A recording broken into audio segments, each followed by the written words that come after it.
36 თავში ჩვენ უნდა წავიკითხოთ წესით ესავის თავმავლობის შესახებ, მაგრამ მირჩევნია ეს თავი საერთოდ არ წავიკითხო, გარდა რამდენიმე მუხლის უბრალოდ გეტყვით მე რატომაც არ წავიკითხო.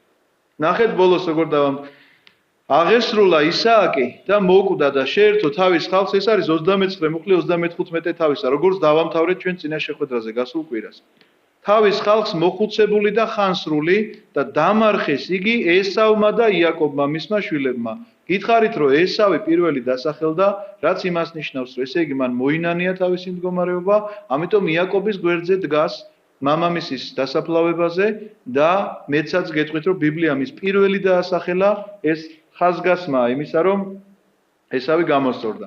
ამიტომაც აქედან გამომდინარე 36 მთლიანი თავი მიძღვნილი არის ესავის თავმავლობაზე. იწყება ესე აჰა მოდგმა ესავისა, ანუ ედომისა. ესავი და ედომი ერთი და იგივე. ჩვენ ბიბლიაში ეს სახელები შეგვხვდება აწი ედომის სახით. ედომელები, აი ესეთი შეგვხვდება, იცოდეთ რომ ეს ესავის თავმავლობაზე არის ლაპარაკი.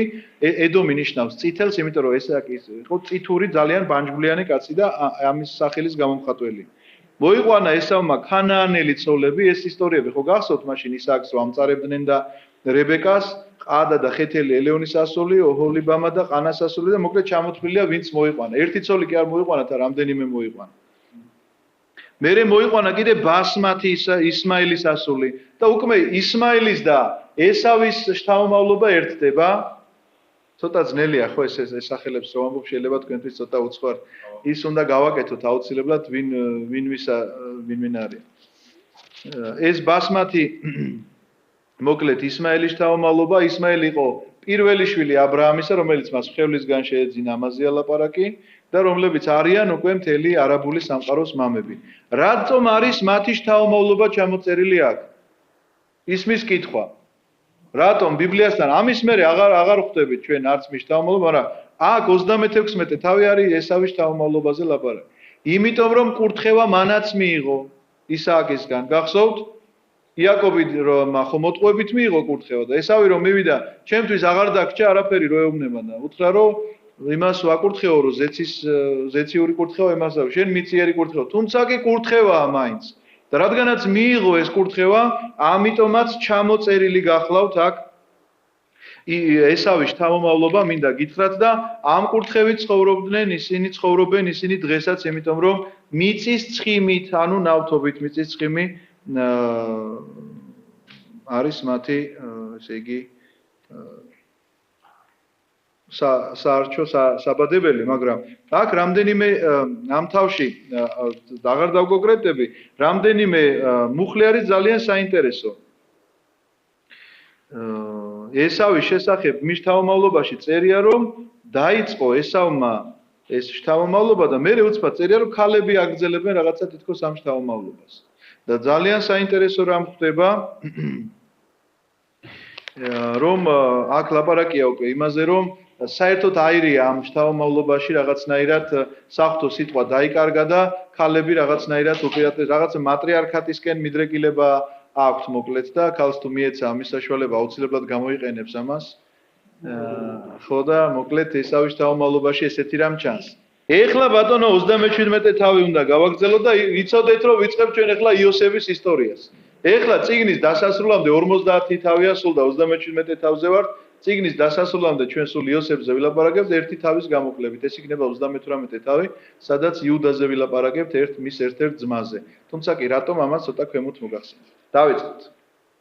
დაემკვიდრა იაკობი მამამისის მდგმურობის ქვეყანაში, ქანაანის ქვეყანაში. ნახეთ როგორ წერია. ისააკზე როგორ წერია მამამისზე და როგორ წერია აბრაამზე. აბრაამი მდგმურობდა ქანაანის ქვეყანაში, ასე წერია. ისააკი მდგმურობდა ამ ქვეყანაში. ნახეთ, დაემკვიდრა იაკობი მამამისის მდგმურობის ქვეყანაში. ანუ იაკობმა ფესვები გაიდგა, შეიძლება ესე ითქვას. ეს მინდა გითხრათ რომ თლად მაინც და მაინც ესე იგი ხოტბა არ არის იაკობისთვის, იმიტომ რომ მდგმურობა ბევრად უფრო აღმატებული ხარისხია ვიდრე დამკვიდრება, რადგანაც ვინც მდგმურობს ის ზეცაში წასვლაზე ფიქრობს და მხოლოდ ზეცა არის მისთვის უპირატესობა.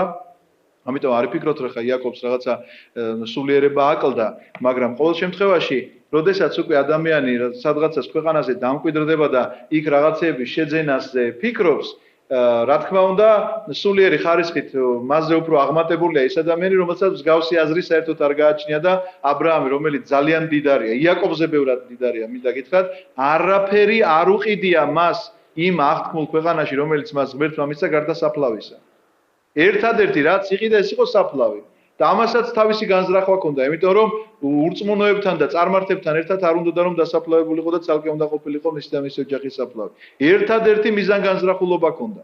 მეტი მას კერძო შენაძენი აქ არაფერი არ ქონია, მაგრამ იაკობი უკვე დაემკვიდრა. აჰა იაკობის მოდგმა. ჩვენ ხო წავიკითხეთ იაკობის შვილები, მე ხო ჩამოგიწერეთ. უფროს რა ერქვა გახსოვთ? შეგახსენებთ ისე თუ არ გახსოვთ? რუბენი. პირველი შვილს ქვია რუბენი, მაგრამ კითხულობთ 37 მუხლის თავის მეორე მუხლს. აჰა იაკობის მოდგმა. 17 წლის ხმაწვილი იყო იოსები. ხედავთ, იოსები არის მე-11 შვილი. იოსებისგან იწყება იაკობის მოდგმა, იმიტომ რომ იოსებზე გადადის ახლა ყველაფერი. იმიტომ რომ ჩვენ წავიკითხავთ დანარჩენი ძმები, როგორ იქცევია, რა ცხოვრები ცხოვრობენ, იქ წავიკითხეთ 35 გახსოვთ. რუბენმა მამამისის ხარჭასთან იცხოვრა, ანუ სისხლის აღრევა მოხდა, მან ძიმეცოდვა ჩაიდინა. გახსოვთ სიმონის და ლევის ამბავი. შევიდნენ და დახოცეს ის ადამიანები, როდესაც ზლურებაში იყვნენ და ეს იყო მათი მხრიდან შეიძლება პასუხი მოსათხოვნი იყო, მაგრამ ეს იყო გაუგონარი სისასტიკე და ამის შესახებ ჩვენ ვილაპარაკეთ, რომ ეს არ იყო. მაგრამ იოსების გამორჩევა როდის მოხდა? იოსების გამორჩევა მოხდა მაშინ, როდესაც ჩვენ წავიკითხეთ ესავთან შეხვედრა. მაშინ დასახელდა იქ სახელი იოსები. არ არის აღმოსავლეთში წესი, რომ ბიძა მოდის შესახვედრად და იოსები წინ გადაუხდა დედამისს და ჯერ თვითონ მივიდა ბიძასთან და მერე მიუშვა დედამ. ეს აი სასჯელს ექვემდებარებოდა, არაფრით არ შეიძლება მსგავსი რამ მოხდარიყო. უბრალოდ იოსები არის იმდენად მიუხედავად იმისა, რომ სრულად ახალგაზრდა ხმაწვილია, ძალიან ვაშკაცური თვისებები აქვს და გადმოვიდა და დედას წინ გადაეფარა, იმიტომ რომ ეს ყაჩაღი ბიძამისი რას უზავდა არ იცოდა. და ვერ ივარაუდა ეს, რომ შეიძლება ეს ყაჩაღი ბიძამისი კარგი განზრახვით ყოფილიყო მოსული, ვერ დაუშვა მის მაგონებამ, ამიტომაც წინ გადაუდგა მას, ამიტომაც იოსების სახელი იქაც დასახელდა, როდესაც ჩვენ ამაზე ვლაპარაკობდით, მე ხაზგასმით აღვნიშნე ესე და ეხლა დღევანდელ დღეს მე მგონი ხაზგასმაც აღარ არის საჭირო, იმიტომ რომ მე-11 შვილიდან იწყება, ესე იგი იაკობის ოჯახის ისტორია, 37 თავში. 17 წლის ხმაწვილი იყო იოსები, რომ წემსავდა მამისეულ ფარას თავის ძმებთან, მამამისის ცოლების ბილჰასა და ზილფას ვაჟებთან ერთად და ცუდი ამბები მიქონდათ მათზე მათ მამამისთან. ნახეთ ახლა რა ხდება. ბილჰა და ზილფა გახსოვთ ვინ იყო? ესენი ნამდვილი ცოლები კი არ იყვნენ, ესენი მხევლები იყვნენ და მხევლებისგანაც ყავდა შვილები. შეგახსენებთ, ლიასგან ყავდა 6 ვაჟი, რაქელისგან ყავდა 2 ვაჟი, ბილჰასგან და ზილფასგანაც ყავდა 2 ვაჟი. ჯამში გამოდიან 12, ხო? ბილფა და ზილფა არიან მხევლების შვილები, რაც ნიშნავს უფრო კნინობით ფორმას. იმიტომ რომ, როდესაც ისინი სადღაცას დასხდებიან, ჯერ უნდა დასხდნენ აუცილებლად ოფიციალური ცოლებისგან, რომლებიც არიან იშვილები, მერე უნდა დაждდნენ, რომლებიც მხევლებისგან ეყოლათ. ეს მიღებული კანონია. მაგრამ იოსები პირიქით არის, ნახეთ, წევსავს ამათთან ერთად და მეგობრობს ამათთან. იმიტომ რომ მის ბუნებით რაღაცა დაჩაგრულის მხარესაა. და დაჩაგრულის მხარეს რატომ არის? ვისგან იჩაგრებიან? იმ ძმებისგან იჩაგრებიან. ამიტომაც აქ რომ წერია რომ ცუდი ამბები მიქონდათ მათზე მამასთან, ტექსტში ხანდახან სხვანაირად ხდება.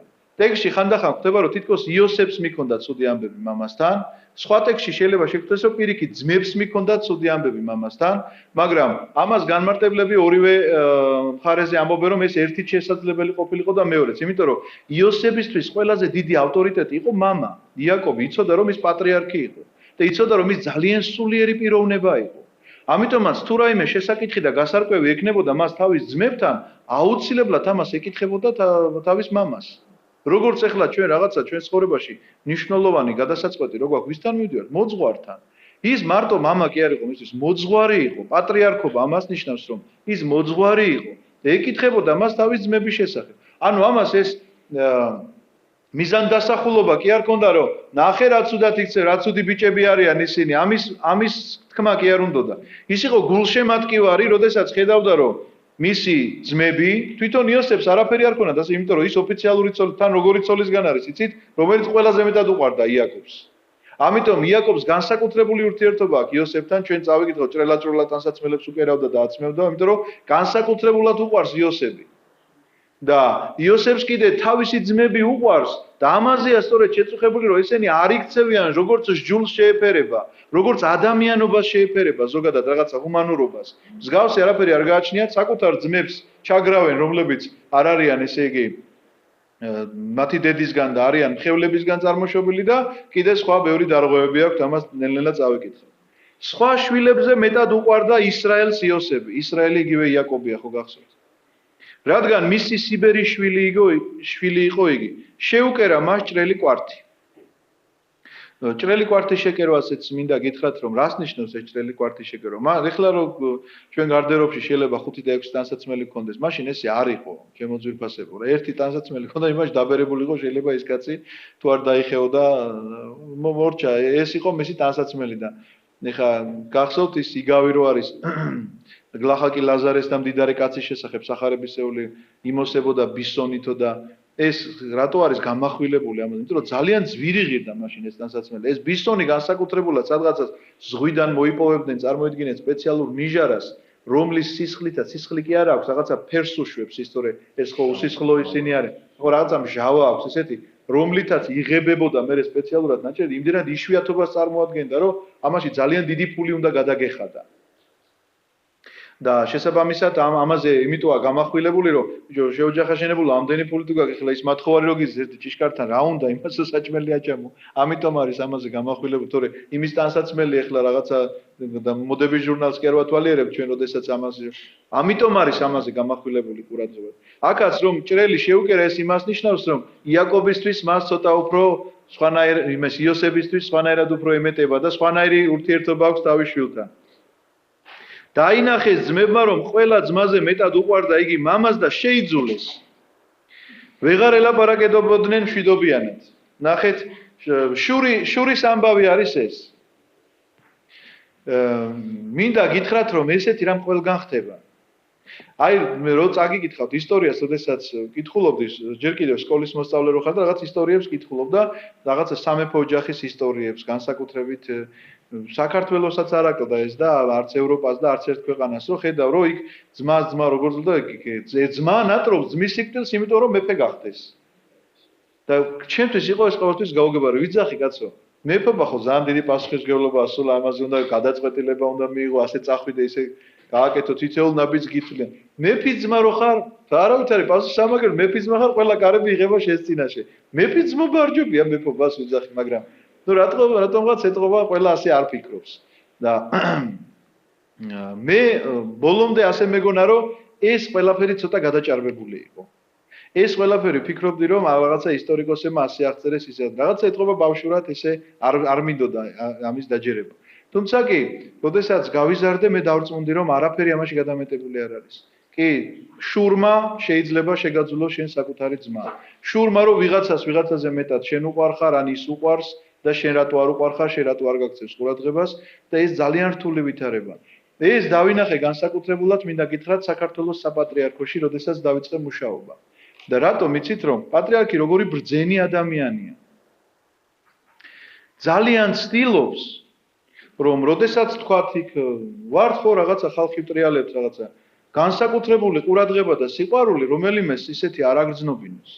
იმიტომ რომ ზუსტად იცის რომ იქ აუცილებლად რაღაცა ცუდი ამბავი მოხდება მე თავის დაუნებურად ვიღაცას უჩნდება ეჭვი რომ ეს რაღაცა ჩემზე მეტად ვარ ვაიმე ჩემს წინ და რაღაცა და აქ იმაზე კი არ არის ლაპარაკი რომ რაღაც თანამდებობით წინ და თუ ოდნავი მეტი სიყვარულით რაღაცა მოგმართა და გითხრათ მომენტალურად ჩურიჩდება და მე საკუთარი თავიც კი გამოვიჭირე ერთხელ ამაში რომ ვაიმე რაღაცა ჩემზე ხელი უკიდია უწმინდეს სადღაცას მივიდოდი და ვიღაცას იმას თავზე ხელი მეტად გადაუსვა მე აბა აქ რაღაცა ხო იცით აი შინაგანად რომ ამას იგრძნობ და მაშინვე რომ მივხვდი რომ რატო გიკვირს აბა ის რასაც კითხულობ რო გიკვირს რომ ეს ესე არის თუ არ არის ნამდვილად ესე არის ეს რო წერი აქვს ზღაპარი არ გეგონოთ საკუთარი ძმებს შეძულდათ იოსები იმისთვის რომ იაკობს ის განსაკუთრებულად უყვარდა და მე ეს პატრიარქის სიბრძნეში კიდევ ერთხელ დავწმუნდი რომ ძალიან ცდილობს ამ საზოგადოებაში ესე არ მოდის თუმცა კი საკმარისი არის რომ ერთ-ერთზე დავრჩებოდით ან სადილე იყო და ისვენებდა პატრიარქი ან რაღაცა უნდა მომსახურებოდით, აბსოლუტურად სხვანაირი ხდებოდა, აბსოლუტურად სხვანაირად თბილი, სხვანაირად მამაშვილური, რა თქმა უნდა, ყოველთვის არის, მაგრამ დისტანციას ყოველთვის იცავს ხოლმე და იცავს იმიტომ კი არა, რომ საკუთარ თავს უფრთხილდება, იმიტომ რომ შენ გიფრთხილდება. შენს მიმართ გამოამჟღავნებს თუ არა ამ სიყვარულს მომენტალურად შეიჭმები შურისგან.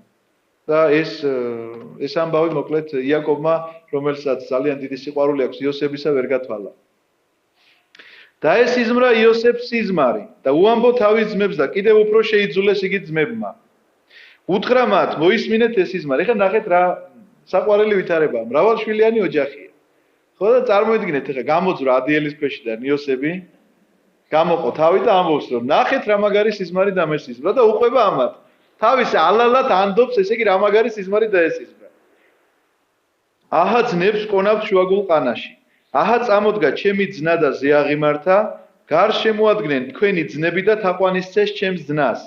უთხრეს ძმებმა, ნუ თუ ჩვენზე იმეფებო. ამას ხო არ უთქვამს რომ მე თქვენზე ვიმეფებო. ესე იგი უყვება რომ ასეთი სიზმარი ვნახეთ, ჩემი ძნა ფეხზე წამოდგა და თქვენმა ძნებმა თაყვანისცეს. ესენი მაშინვე, ესე იგი, ახალ გამოყოფილ გამოღვიძებულ ბავშვს თავზე დაახტები. ახლა რა, შენ ჩვენზე იმეფებ? არ უთქვამს ბატონო ეგეთი რამე, მაგრამ აი სიძულვილი, შურის კიდე ერთი ნაბიჯი. ნუ თუ პატრონად გაგვიხდები, მართლა გაუხდება პატრონად მე. და იოსები რომ არ ყოფილიყო, შიმშილით ამოწყდებოდნენ ესენი სულ. კი, და კიდევ უფრო მეტად შეიძულეს იგი მისი სიზმრისა და მისი სიტყვების გამო. რატომ წერია იცით რომ კიდევ უფრო მეტად შეიძულეს მისი სიზმრისა და მისი სიტყვის გამო? იმიტომ რომ ყველაფერი არ უნდა თქვა ადამიანმა. არის რაღაცები რაც არ უნდა თქვა. იმიტომ რომ აი შედეგი ესეთი დგება. რაც წეღან პატრიარქზე გითხარით. რომ არ შეიძლება ესეთი დამოკიდებულებით ცუდი შედეგები დგება და ნამდვილად ამ ოჯახს დაუდგება ცუდი შედეგი და ჩვენ ამას წავიკითხავთ. კლავ და ეს სიზმრა სხვა სიზმარი და უამბო ძმებს. იოსები ესეთი ალალი. კლავ გაიღვიძა ხა წარმოიდგინე გამოყვა დიელიდან თავი. და უამბო ძმებს ისევ ძმებს ეუბნება. ისინი ხო ესე იგი საცემრად იწევენ, ეს ისევ ძმებს უყვება. კლავ და მე სიზმრა სიზმარი. აჰა ზედა მთვარე და 11 ვარსკვლავი ცემენ თაყვანს. ზედა მთვარე რა თქმა უნდა იაკობია, ზედა მთვარე დედამისი რაქელი, თუმცა კი გარდაცვლილია, მაგრამ აქაც ამ სიზმარში ჯერ კიდე ჩანს რომ გარდაცვალების შემდგომ სიცოცხლე არსებობს. ეს სიზმარი სწორედ ამას ემეთქველებს. და 11 ვარსკვლავი რა თქმა უნდა მისი 11 ძმა არის, რომელიც თაყვანს ცემენ მას. უამბო მამასა და ძმებს. გაკიცხა იგი მამამ და უთხრა, რა არის ეგ სიზმარი რომ გესიზმრა? ნუ თუ მე და დედა შენი და შენი ძმები უნდა გიახლოთ და თაყვანის გწეთ. გაკიცხა იაკობმა, იმიტომ რომ უთხრა რომ გაჩერდიო, თორე შეგჭამენ შენი ძმებიო. შემოსყრენ ძმები იოსებს, ხოლო მამას გულში ჩარჩა ეს ამბავი. მამას დაამახსოვრდა. იაკობი წინასწარმეტყველია, თუმცა კი წინასწარმეტყველება იმას არ ნიშნავს, რომ ადამიანმა ყოველთვის ყველაფერი იცის.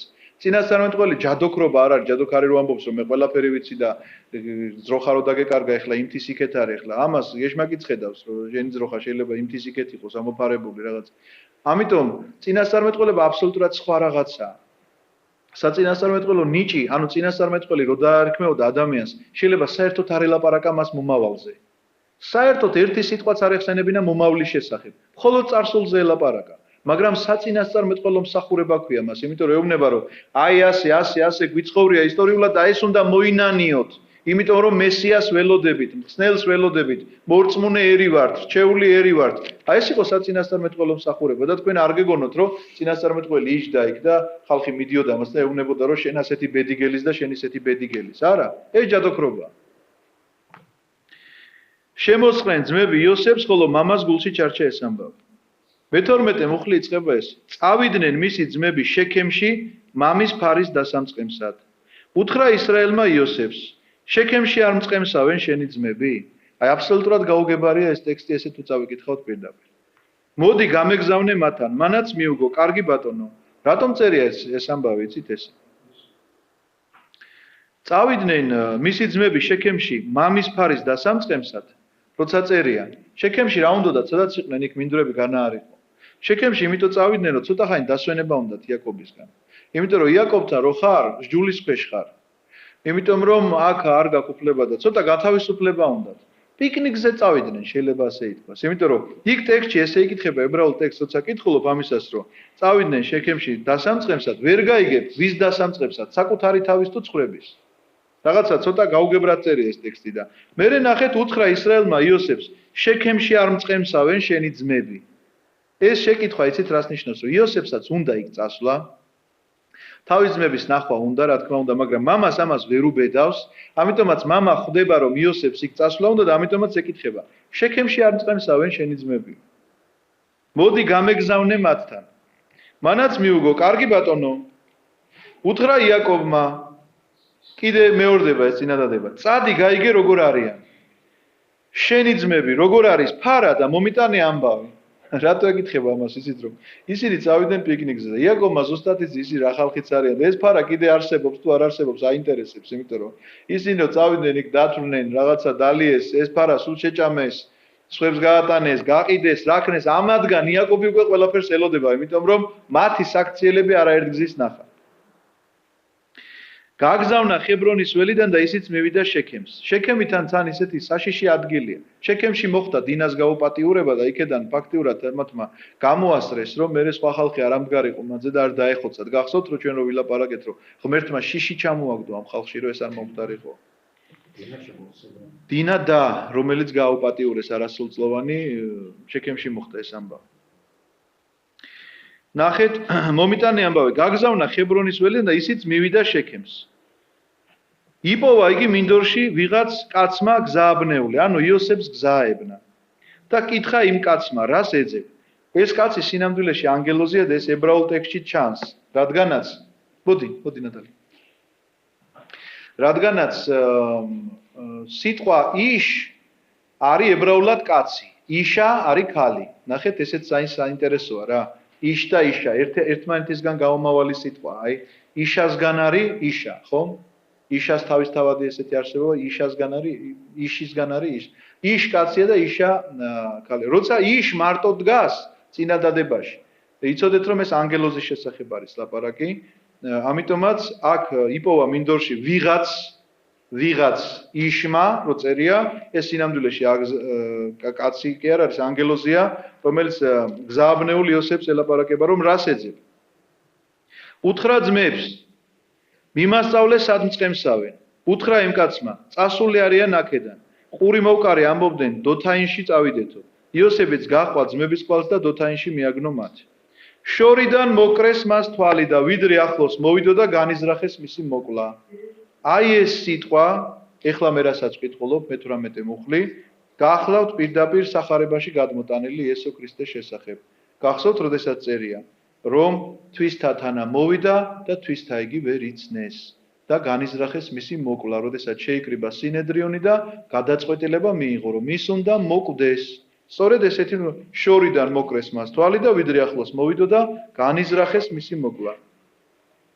უთხრეს ერთმანეთს შეხედეთ, მოდის ეს მესიზმრე.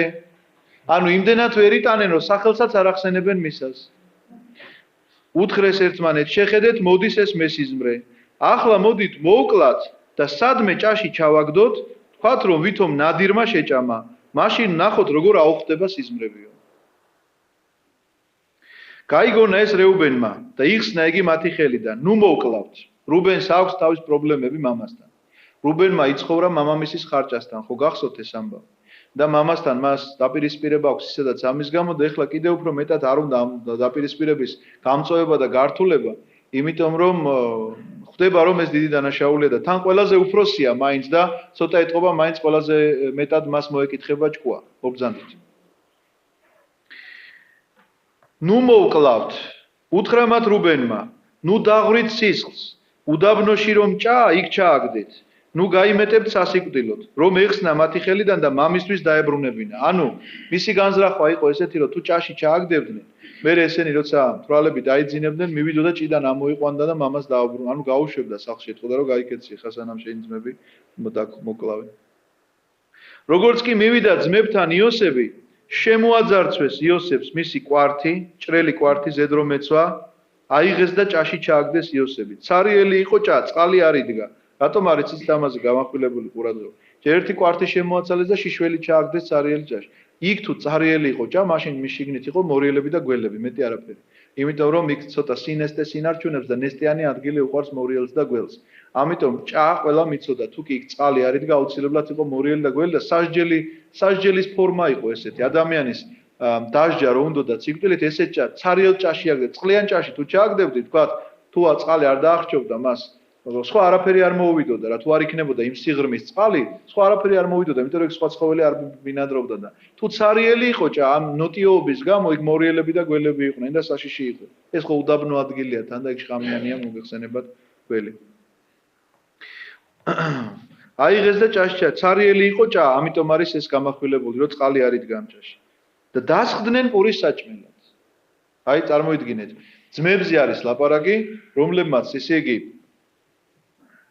დასხდნენ პურის საჭმელად იმის შემდეგ, რაც თავისი უმცროსი ძმა, მე-11 ძმა, ყველაზე უმცროსი ბენიამინია, მაგრამ ეს მე-11-ია, ჩააგდეს ჭაში და სასიკვდილოდ გაიმეტეს. გაიხედეს და დაინახეს, ისმაელიანთა ქარავანი მოდის გალაადიდან. აკლემებით მოაქვთ გუნდრუკი, ბალსამონი და შტახსი. მოაქვთ ეგვიპტეში ჩასატანად. ესენი ყველაფერი არის კეთილსურნელებია, რომლებსაც ანთებდნენ ხოლმე და აკმევდნენ და იხმარებოდა როგორც დღევანდელი სუნამოები და რაღაცა ფერუმარილი ქალბატონებისთვის ძალიან ფასობდა ეგვიპტეში და ამითი ვაჭრობდნენ. ისმაელიანთა ქარავანი მოდის აკლემები და მოაქვთ გუნდრუკი, ბალსამონი და შტახსი. ეგვიპტეში ჩასატანად. უთხრა იუდამ ძმებს. აი ახლა იწყება აქედან იუდაზე ამბავი, რომ რატომ იუდამ მერე ჩვენ ვნახავთ 38 თავში მარტო იუდას ისტორია მოთხრობილი და დამთავრდება ამით ძმების ისტორია ჩვენ ფაქტიურად მორჩებით იოსებზე იქნება სულ ლაპარაკი და მასთან მიმართებაში ძმებზე. თორე დანარჩენი სულ იოსებზე. უთხრა იუდამ ძმებს, რას გვარგებს ჩვენ ძმის მოკლა და მისი სისხლის დაფარვა. მოდი მივყიდოთ ისმაელიანებს, ხელს ნუ ვახლებთ, რადგან ჩვენი ძმა, ჩვენი სისხლი და ხორცი და დაუჯერეს ძმებმა.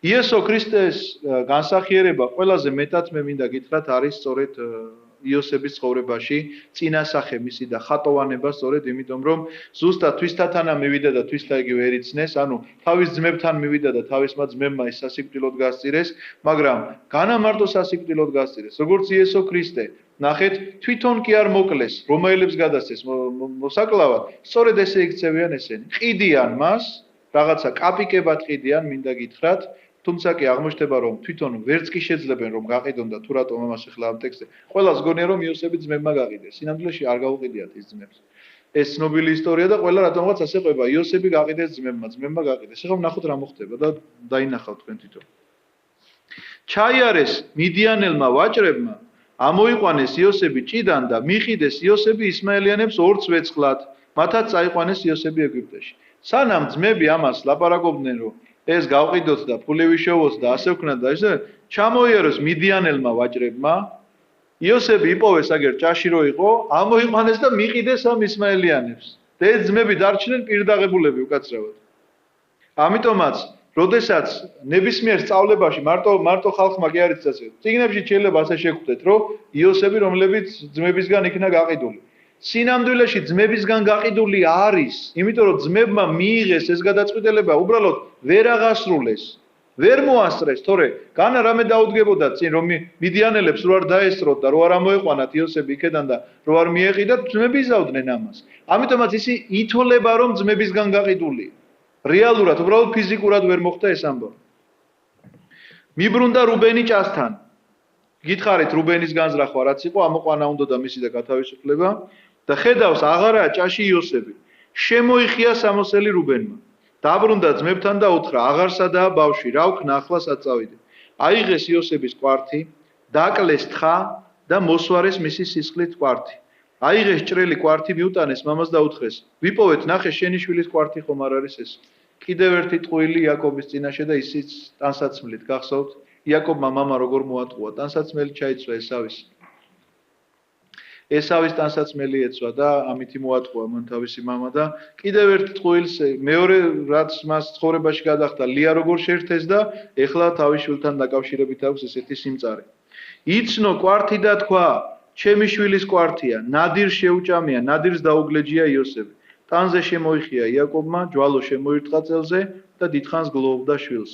ანუ გეშებდნენ იაკობს მისი ვაჟები და ასულები, მაგრამ არ სურდა ნუგეში და ამბობდა: გლოვიარე ჩავალ ჩემ შვილთან შავეთში დასტიროდა მას მამამისი. მიდიანელებმა მიყიდეს იგი ეგვიპტეში ფოთიფარს, ფარაონის კარისკაცს ჰქონდა ხუცეს. ეხლა კიდე ერთ საინტერესო ამბავია.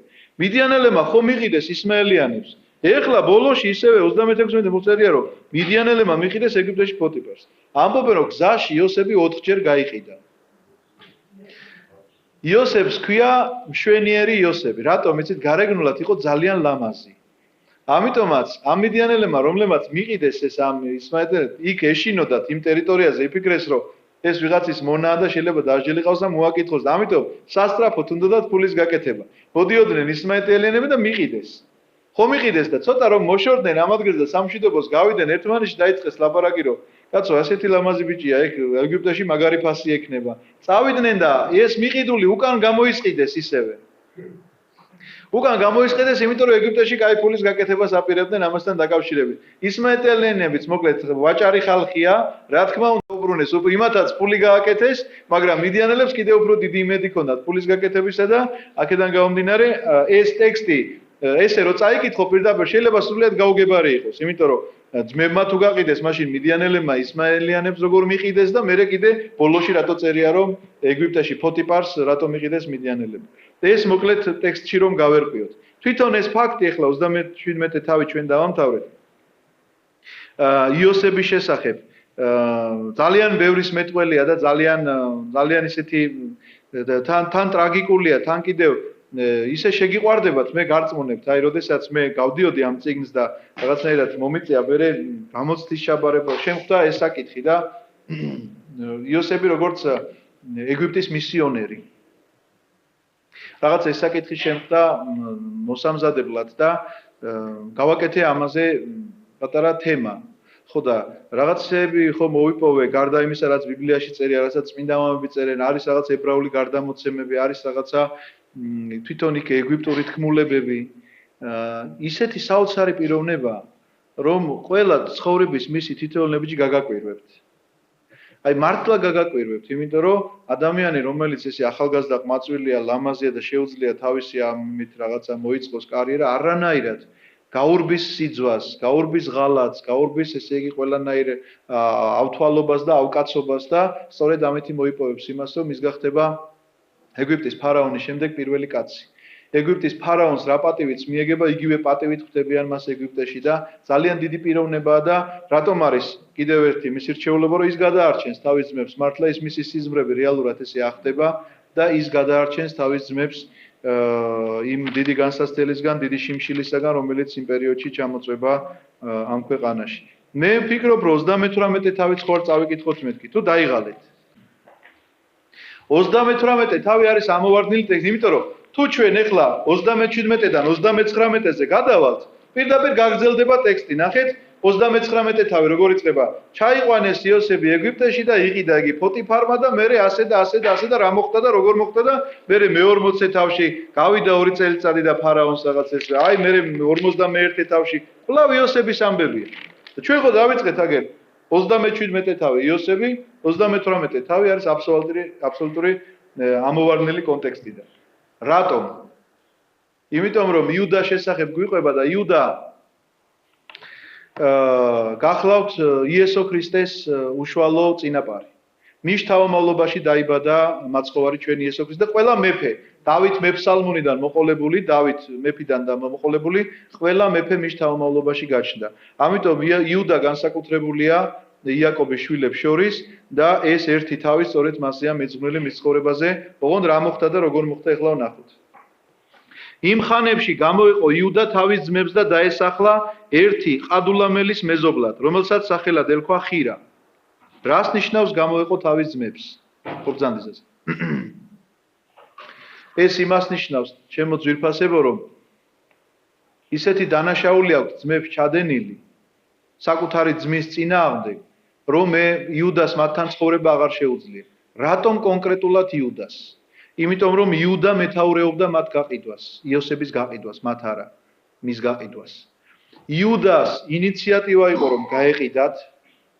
იუდას ინიციატივა იყო რომ ფული უნდა ეშოვათ ამ საქმეზე. აღმოჩნდა რომ მათ ფული ვერ იშოვეს, იმიტომ რომ დაასწრეს მიდიამელებმა და ძმებმა ვერ გაყიდეს იოსები. მიდიამელემა იპოვეს ჭაში და გაყიდეს როგორც ამაზე ვილაპარაკეთ და აღარ დაუბრუნდები. ამიტომ ძმები იუდას აყვედრიან ამას. და ეუბნებიან რომ შენ იყავი იქ თავი კაცი მოკლედ ერთი საქმე ქონდა მობარებული და ის საქმეც ვერ გააკეთე და პირიქით იმის მაგივრად რომ რაღაცაზე ფული გაგვეკეთებინა და რაღაცა გავაკეთე იმის მაგივრად ახლა მამა ჩვენის წინაშე შიში ვართ რომ რა მოხდა არ ვიცი. სად არის ეს ყმაწვილი არ ვიცით. რომ მობრუნდეს ხვალ და რომ მოუყვეს მამას რაც ჩავიდინეთ. ხოს ყველას გავყრის სახლიდან და მარტო იოსებს დაიტოვებს. ხომ ასე მოხდება. ამიტომაც იუდასთან აქვს კონფლიქტი ძმებს. სწორედ ამ თემის გამო და იუდას მათთან ცხოვრება აღარ შეუძლია. ვეღარც უყურებს ამ თავის ძმებს, იმიტომ რომ დამნაშავეა. და წავიდა მოკლედ ვიღაცა ქანაანელებთან გადავიდა საცხოვრებლად სხვაგან და დასახლდაო სადღაცასო ვიღაცის მეზობლად, რომელსაც ერქვა ხირა. დაინახა იქ იუდამ ქანაანელი კაცის სახელად შუაყის ასული და მოიყვანა და შევიდა მასთან. ნახეთ რა ამბავია ქანაანელი ცოლი მოიყვანა და ამისი უფლება არ ქონდა. აბრაამი გახსოვთ იმას ელიაზარს რო აგზავნის ისააკისთვის ცოლის მოსაყვანად. ელიაზარს ეუბნება აუცილებლად მოიყვან ჩემი ძმის ოჯახიდან იქ ცოლს. თუ არ გამომატანეს ეუბნება, თუ არ გამოგატანეს თავისუფალი ქანაანელი ცოლი შეერთო. არა, ქანაანელი არ შეერთო ეუბნება. ანუ წინააღმდეგია რომ არ შეიძლება ქანაანელი ცოლი შეერთოს. აბრაამი წინააღმდეგია რომ ისააკმა შეერთოს. ისააკიც წინააღმდეგია, იმიტომ რომ ესავი რო შეერთავს ქანაანელ ცოლებს, პირდაპირ წერია ესავის და ისააკის და რებეკას ცხოვრება გაამწარეს ამ ქანაანელმა ქალებმა. იმიტომ რომ ისინი სხვა სარწმუნოების ადამიანები არიან, კერპთაყვანისმცემლები არიან და აბსოლუტურად სხვადასხვანაირი მენტალიტეტი აქვთ. ძალიან ჩქარა ხო ვლაპარაკობ, ხო გასაგებია რაღაც ხო არ დაგღალეთ. ამიტომაც ქანაანელი ქალის მოყვანა იუდასთვის ეს უკვე ნიშნავს იმას რომ იუდა იმ დანაშაულის გარდა რაც გაქვს კიდე ერთ დანაშაულ ჩადის, მაგრამ საინტერესო ნახეთ რა არის მოიყვანა იუდამ ქანაანელი კაცის, რომლის სახელიც არ არის დასახელებული და ეს რას ნიშნავს უკვე ხვდებით ხო? სახელად არა უკაცრავად კაცის სახელი დასახელებულია შუაყის ასული მოიყვანა და შევიდა მასთან. ქალის სახელი არ არის დასახელებული. და ეს რას ნიშნავს ხო ხვდებით? მერე ჩვენ წავიკითხავთ რომ მოკვდა ეს ქალი და არც მაშინ არ არის მისი სახელი დასახელებული. რადგანაც ბიბლია ვიღაცის სახელს არ ასახელებს, ეს იმას ნიშნავს რომ ღმერთისგან არ იყო შეწყნარებული ეს საქმე და ამ ქალისგან სიმართლე რო გითხრათ, ამ ქალისგან ვერც კი გამრავლდება საერთოდ იუდა. დაორსულდა და შუა ვაჟი და დაარქვა მას სახელად ყერი. კვლავ დაორსულდა და შუა ვაჟი და დაარქვა სახელად ონანი. კვლავ დაორსულდა და შუა ვაჟი და დაარქვა სახელად შელა. მისი შობის დროს ქეზიბში იყო იუდა. ნახეთ, თითქოს ყველაფერი კარგად მიდის. სამი ვაჟი შეეძინა ამ ქალისგან იუდას. მოუყვანა იუდამ ყერს თავისი პირშოს ცოლის სახელად თამარი. აი აქ ქალის სახელი დასახელდა უკვე. რატომ? იმიტომ რომ ეს თამარი არსებობს ესეთი გარდამოცემა, რომ ეს თამარი გახლავთ პრინცესა, მოკლედ იერუსალიმის. ეს არის იმ მელქისედეკის შთამომავალი, ანუ სემის, როგორც ამას ეფრემასური ამბობს, რომ მელქისედეკი, რომელიც აბრაამს შეხვდა, ეს იყო სინამდვილეში სემი, ნოეს შვილი, სწორედ იმისი შთამომავალია და მელქისედეკი რა არის? მელქისედეკი არის მეფე, სიტყვა დავებაინა. სადეკის იერუსალიმის მეფე. იერუსალიმის მეფეს ნიშნავს მელქისედეკი. ამიტომ თუ ის იერუსალიმის მეფეა და ეს მის შთამომავალი, ეს შესაბამისად პრინცესაა და ამიტომ იუდამ მოკლედ თავის შვილს მოაყვანინა ეს ქალი ცოლად, სახელის დასახელებულია თამარი, მაგრამ ნახეთ რა წერია, არ მოსდიოდა თვალში უფალს ყერი იუდას პირმშო და მოაკვდინა იგი უფალმა. პირველი ბიჭი მოკვდა, ისე რომ თამარს მასთან შვილი არ დარჩენია. თუმცა კი რას ნიშნავს ეს რომ არ მოსდიოდა უფალს თვალში ეს ადამიანი აბსოლუტურად გაუგებარია. განმარტებლები ამბობენ ესეთ რამეს, რომ ერთი ვერსია არის, რომ მას საერთოდ არ ქონდა მიდრეკილება ქალისადმი, ანუ რაღაცა დამახინჯებული გონებით რაღაცა თქვათ სხვა საპირისპირო სქესის კი არა, პირიქით თავისი სქესისადმი ქონდა მიდრეკილება და არ აინტერესებდა ამ პრინცესასთან ცხოვრება, ამიტომაც მოაკვდინა იგი უფალმა და ამის შემდგომ ნახეთ რა ხდება, უთხრა იუდამ ონანს შედი შენი ძმის ცოლთან, ექმრე მას და თესლი აღუდგინე შენს ძმას. ეს გახლავთ ებრაელთა კანონი, მოსეს მიერ დაწერილი, რომლის მიხედვითაც ნახეთ თუ კი მოკვდებოდა უფროსი ძმა და არ დარჩებოდა შვილი, მასთან უნდა შესულიყო შემდეგი ძმა ამ ქალთან და გაეჩინა შვილი, მაგრამ ეს იწოდებოდა ეს შვილი იმ გარდაცვლილი ძმის შვილად და არა ამის შვილად ვისგანაც შეეძინა. აი მაგალითად აქ რა ერქვა ამას რომ მოკვდა? ყერი, ხო? ეს ხო მოკვდა ონანისგან რომ შეძენოდა მას შვილი, თქვათ ბიჭი, იქნებოდა ის ყერის ძე და არა ონანის ძე. ხვდებით ხო? ასეთი არის ტრადიცია ებრაელთა. რატომ იცით რომ ადამიანი უშვილოდ თუ გარდაიცვალა, მას ერქვა მკვდარი. ამიტომ არაფრით არ შეიძლებოდა რომ ვიღაცა უშვილოდ წასულიყო. ყველას უნდა ყოლოდა შვილი, რათა მომხსენებელი ყოლოდა აუცილებლად ამ ქვეყანას. აი ესეთი იყო ძალიან ისეთი ტრადიცია და ამ ტრადიციას ძალიან მკაცრად მისდევდნენ და იცავდნენ. მაგრამ ნახეთ რა ხდება ახლა. იცოდა ონანმა, რომ მისი არ იქნებოდა ეს თესლი და როცა შედიოდა ძმის ცოლთან, მიწაზე ღვრიდა თესლს, რომ ძმისთვის არ მიეცა შვილი. ანუ სიტყვა ანანიზმიც აქედან მოდის, რომ იცოდეთ. ეს იყო ცოდვა, რომელსაც ჩადიოდა ეს ადამიანი, რომ არ დაორსულებულიყო მისი რძალი მისგან, იმიტომ რომ ეს შვილი მისგან არ ჩაითვლებოდა. თუმცა კი აქ არსებობს სხვა ვერსიაც. რომელ ვერსიაზეა ლაპარაკი? თამარი იყო გარეგნობით ძალიან ლამაზი. ესენი არიან წარმართულ ქვეყანაში ცხოვრობენ. და გარეგნობით იყო ძალიან ლამაზი და არ უნდოდა რომ დაორსულებულიყო, იმიტომ რომ ორსულების შემდგომ ქალს მოგეხსენებათ სხვა წონები აქვს და სხვა ფორმები ეძლევა, იმიტომ რომ მისი მშობიარობა შესაბამისად ცვლის მის ფორმებს. ამიტომაც მათ არ სურდათ ეს ამბავი და უნდათ რაღაცა ჰოლივუდის სტანდარტის ქალი უნდოდა გვერდზე ახლა, იმიტომ რომ შვილიერებაზე არ ფიქრობდა, არ აინტერესებდა მისი არ იქნებოდა ეს შვილი, მაინც მის ძმის შვილად ჩაითვლებოდა და ერჩივნა ლამაზ ქალთან ეცხოვრა, ვიდრე უშნო ქალთან და თან არ ყოფილიყო ეს მისი შვილი, ვინც შეეძინებოდა. არ მოეწონა უფალს მისი საქციელი და ისიც მოაკვდინა. მეორე ვაჟი მოუკვდა უკვე.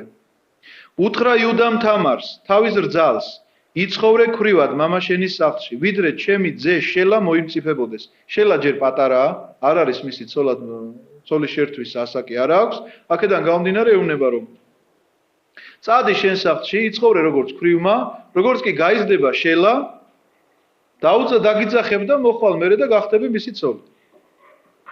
რადგან იფიქრა რომ ძმებივით ესეც არ მოკვდესო. წავიდა თამარი და ცხოვრობდა მამამისის სახლში. თამარი ძალიან წესიერი და პატიოსანია და ცხოვრობს მოკლედ მამამისის სახლში, ელოდება იმას, როდის გაიზრდება შელა, რომ მისგან შვილი უნდა შეეძინოს. კარგა ხანმა განვლო, მოკვდა შუაყის ასული, იუდას ცოლი, აი აქ სახელი კიდე არ სახელდება. გამოიგლოვა იგი იუდამ და თიმნაში წავიდა თავისი ცხრის პარსველებთან. თან წაიყოლა ყადულამელი მოყვასი ხირა. რას ნიშნავს იცით რომ გამოიგლოვა? ნიშნავს იმას რომ სანამ გლოვის დღეები არ დამთავრდა ის სახლიდან არ გადიოდა.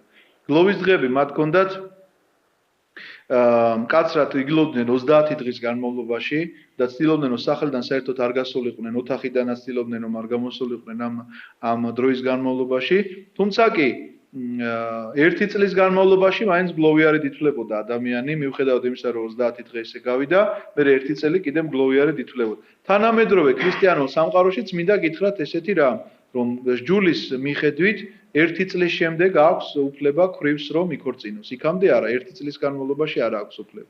ერთი წლის შემდეგ უფლება აქვს რომ ქორწინებაში შევიდეს ქვრივი. და მოკლედ გამოიგლოვა ამან თავისი ცოლი და წავიდა თიმნაში ცხრის პარსველებთან ერთად. გააგრძელა თავისი საქმიანობა, მოკლედ მეურნეობა, რომელსაც მისდევდა.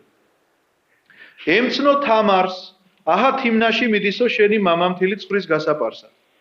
გაიძრო ქალმა ქვრივის სამოსელი, მოსასხამი მოისხა, თავი დაიბურა და დაждდა ყანაიმის კარიბჭესთან თიმნას გზაზე. რადგან იცოდა რომ მოწიფული იყო შელა, მაგრამ ცოლად არ მიუთხოვებიათ მისთვის.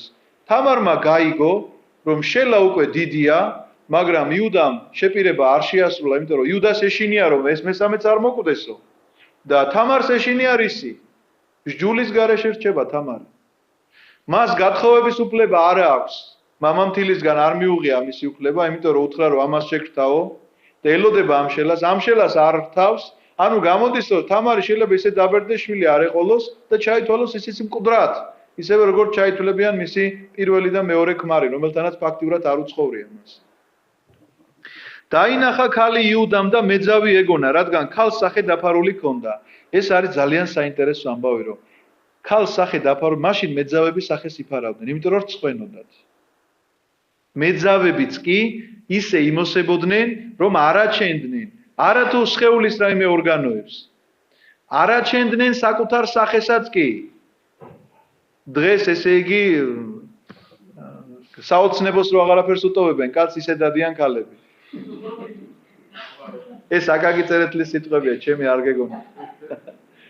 დღესო ისეთი შესამოსლით დადიანო ქალებიო, კაცო საოცნებო აღარაფერი რჩებაო. აკაკი წერეთელი. ხო, წერეთ ის არა. ხო და ამიტომ ნახეთ მეძავი ეგონა, რადგან ქალს სახე დაფარული ქონდა, მეძავსაც კი სახე დაფარული ქონდა. გზად ჩაუარა და უთხრა, მომიშვი შენთან. აი ჩვენ გავაკეთოთ მერე პარალელი. ნახოთ, იუდა რომელიც დაქვრივდა და დაინახა თუ არა მეძავი, მაშინვე მეძავთან მიდის და იოსები რომელიც სრულიად ახალგაზრდა, ენერგიული, ყმაწვილია, ცოლი არ ყავს და ეგვიპტეში სთავაზობს ძალიან ძვირფასი ქალის საყვარლობას და იოსები გარბის მისგან. აი ესეთი შედარება. ერთი ოჯახის შვილები არიან. დედმამის შვილები არიან. ერთი ოჯახის შვილები ერთმანეთისთვის ძმები, ერთი და იგივე კაცის გარდილი, ერთი და იგივე სჯულით. ამიტომ როდესაც შეგეკითხებიან ხოლმე, კაცო, ის ძმა რო დადის, ეს ძმა რატო არ დადის? ეს პირადი არჩევანია. აი ცომის გუნდა მოვიდა. მოდით.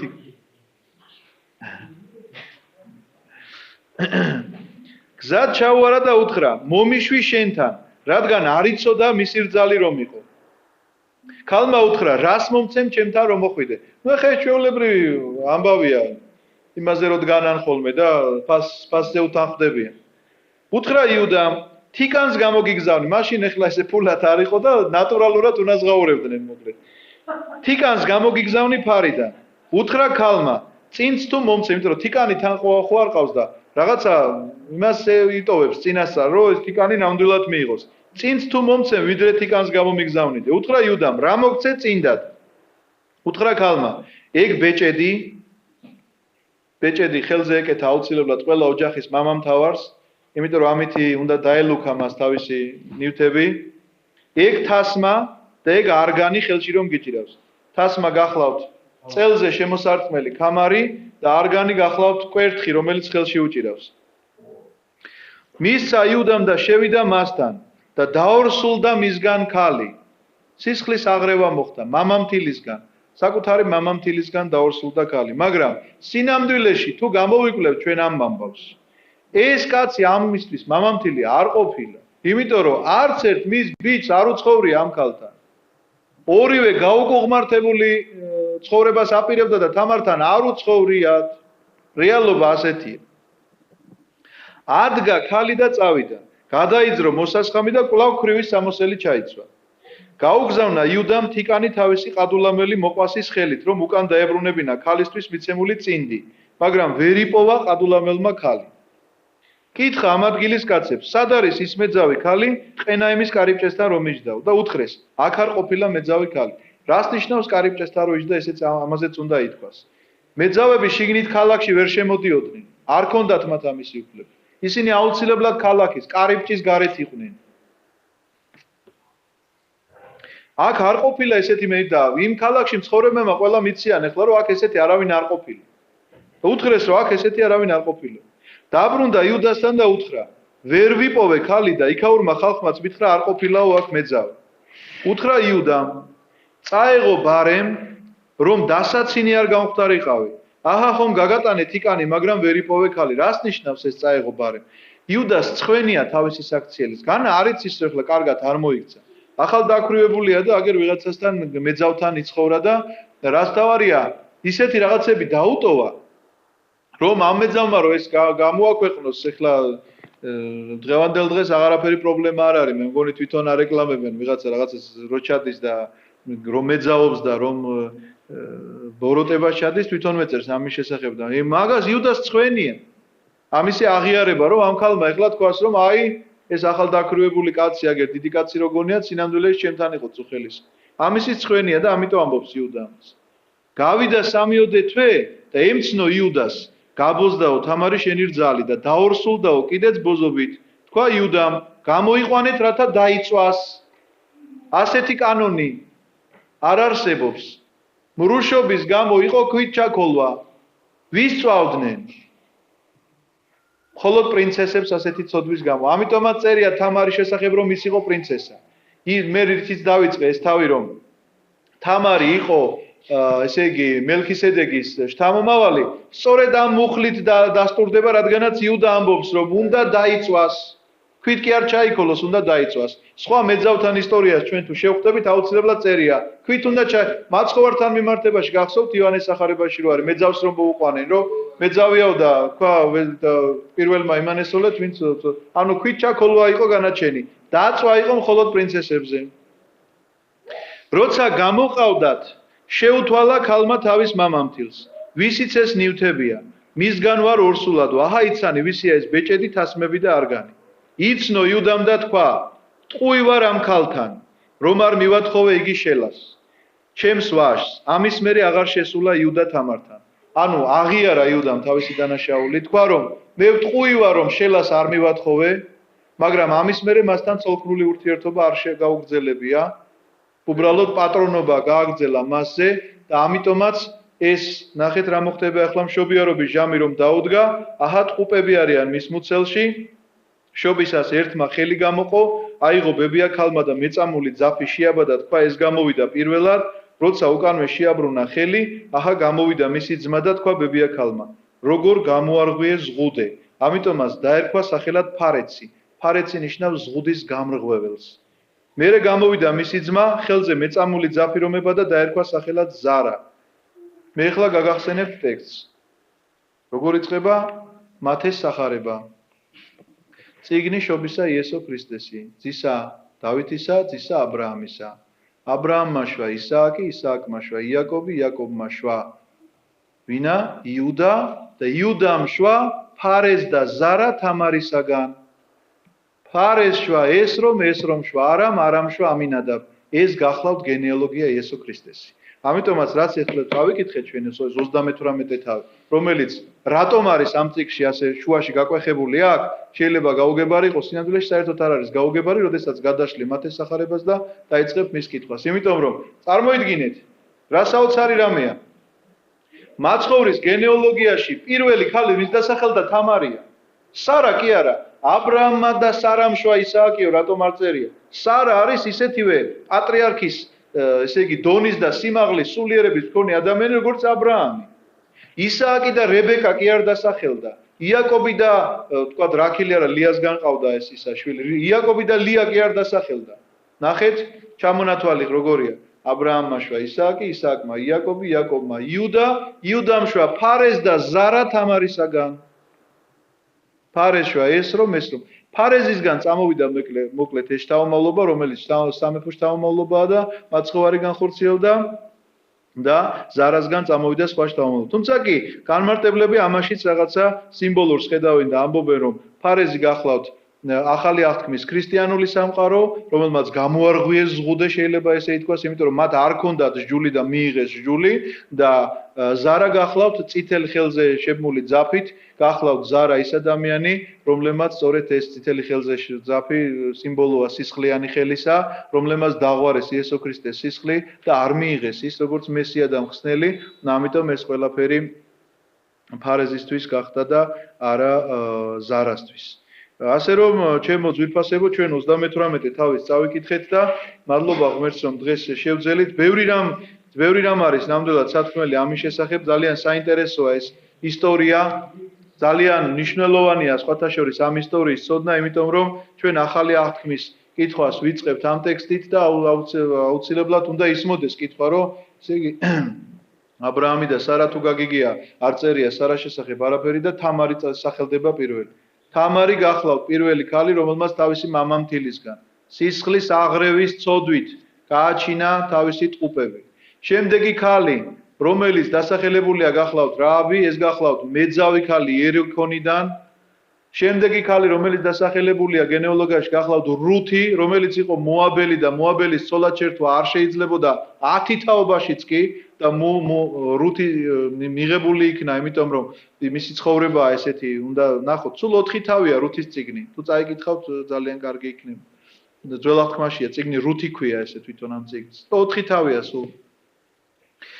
შემდეგი ქალი გახლავთ ბერსაბე, რომელიც იყო იმის რა ქვია სოლომონის დედა, დავითმა ის მაშინ შეირთო, როდესაც მას ქმარი ყავდა და მისი ქმარი ომში მოაკლევინა. ამიტომ 4 ქალია დასახელებული, რომლებსაც ან სექსუალური გაუკუღმართება, ან სისხლის აღრევა, ან რაღაცა მოკლედ სჯულით აკრძალული, ამ შემთხვევაში რუცს გულისხმობ, ქორწინებით არის დაკავშირებული ადამიანი. 4 ქალი დასახელდა და 4-ვე სჯული აქვს დარღვეული, მოკლედ ძალიან მკაცრი დანაშაული. მათი სჯულის მიხედვით ძალიან მკაცრად. რას ნიშნავს ეს? რატომ არის ეს ესე? იმიტომ რომ მაცხოვარს თავის თავმავლობისგან კი არ მიუღია ის რაც მიიღო. არამედ თავისი საღვთო ბუნებით გაამდიდრა მან კაცობრივი ბუნება და არითაკილა მან მიეღო ადამიანური ისეთი ბუნება, როგორებიც ვართ ჩვენ. ეს ჩვენშია ყველაფერში, ჩემო დანო და ძმანო. არ იფიქროთ რომ ვიღაცა სხვაზე ვკითხულობ ძმებს რომ ძულდათ იოსები, არ იფიქროთ ეს მაშინ მომხდარი ისტორიაა და დღეს ესე არ ხდება. და ჩვენ არ ჩავდივართ იგივეს. არ დაიჯეროთ ეს ამბავი და სხვისკენ არ გაიშვიროთ ხელი. ზიარების წინა ლოცვები რო არის, ხო, ყველა კითხულობთ იმედი მაქვს. მეოთხე დიდი ლოცვა რო არის, იქ არის ჩამოთვლილი ცოდვები, რომ ვცოდეთ თქვათ იქ. სიძვით, რუშობით, ამპარტავნებით, პარვით რაღაცა და ხო და რო ერთი ჩემი ნაცნობი მოძღვარი ეხუმრებოდა მეორეს ამ ლოცვებს რო კითხულობდა, ეგონაო ის ავტორის ის იყო ტექსტიო.